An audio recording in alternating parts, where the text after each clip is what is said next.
Hi, this is Phil Griffiths. I'm the director of the Audit series of courses, and I'm going to talk to you about the risk-based auditing.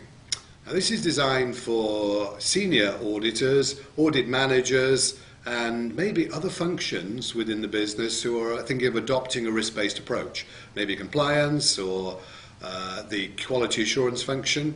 Also would be appropriate for managers of other business functions who need a broader appreciation of the most modern approach to internal audit.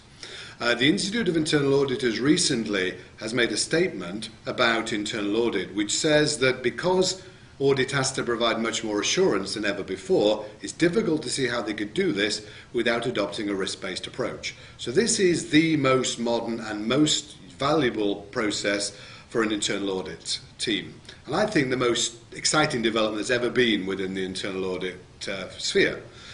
So this course looks at the concepts of risk-based audit, how you can develop an audit approach, and also what it means in terms of managing your own risk within the audit process.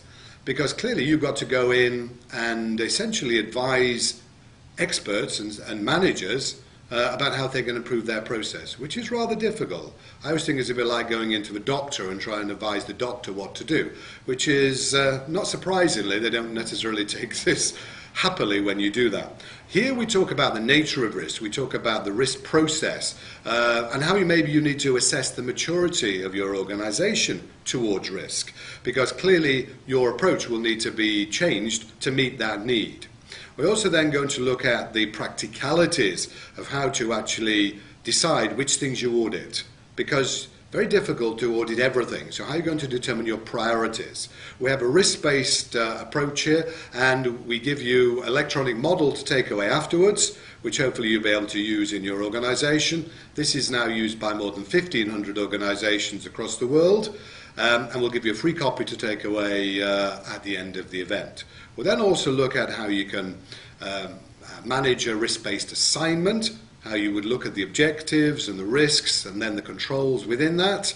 And then finally we pick up some very specific topics, including fraud and the internal audit role. One of the biggest risks you can face now in an organisation is the increasing likelihood of fraud. So we actually talk about what the audit role should be in managing this very significant risk. And then finally we talk about how you can coordinate your role with other people, because you don't want to go at the same time as the same at other functions and cover the same areas. And then finally we have a look at what you can do to try and make sure your audit function is the best possible and benchmark your risk-based audit approach with others. So I hope I'll be able to welcome you along to this, our most popular course, and I hope to welcome you later in the year. Thank you.